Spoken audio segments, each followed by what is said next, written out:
बिस्मिल्लाहिर्रहमानिर्रहीम अल्हम्दुलिल्लाह रब्बिल आलमीन। पाकिस्तान और दुनिया भर में देखती आंखों सुनते कानों को अस्सलाम वालेकुम। मैं हूं सलीम शाहीन और आप देख रहे हैं नवाज शाहीन न्यूज़ चैनल। ख़वातीन व हज़रात, जैसा कि आपको पता है कि मुल्क की सियासत में गैर यकीनी सी सूरत हाल पैदा हो चुकी है। डर, खौफ और हुकूमती दबदबे की वजह से पीटी का वर्कर वोटर स्क्रीन से थोड़ी देर के लिए आउट तो ज़रूर हो चुका है, लेकिन इनके दिलों में कप्तान की जो मोहब्बत है, हुक्मरान पार्टी उनके दिलों से वो मोहब्बत निकालने में बुरी तरह नाकाम हो चुकी है। नौजवान नस्ल का माइंड चेंज करने के लिए इस्तेकाम पाकिस्तान पार्टी लॉन्च की गई, जो पैदा होते हुए ही फौत हो गई। पीडीएम पीटीआई का कबाड़ा करने के लिए अपनी हर मुमकिन कोशिश कर रही है, लेकिन वक्त साबित कर रहा है कि पीटीआई का कबाड़ा नहीं बल्कि पीडीएम का कबाड़ा होने वाला है। नाज़रीन, मुल्क की सियासत के पेश नज़र तहसील जतोई में भी सियासत के मैदान पर खामोशी के साए छाए हुए हैं। बुखारी ग्रुप के कैद सैयद बासित सुल्तान बुखारी साहब इलाज के हवाले से या बहाने से मुल्क से बहर हैं, जो आज तक किसी की समझ में नहीं आ सका कि किस चीज़ का इलाज और कैसा इलाज हो रहा है।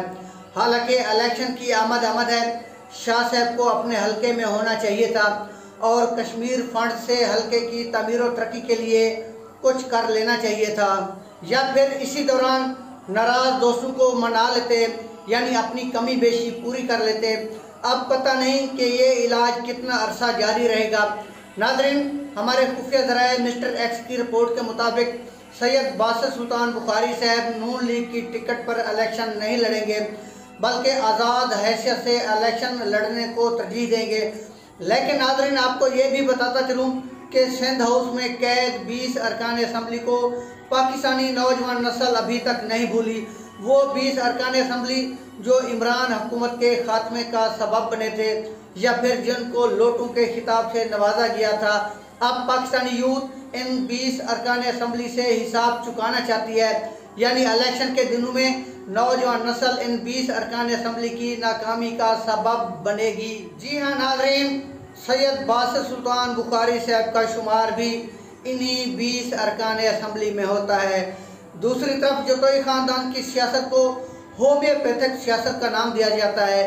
जतोई ख़ानदान की सियासत के बारे में अभी तक कोई वाज़ेह पोजीशन सामने नहीं आ सकी।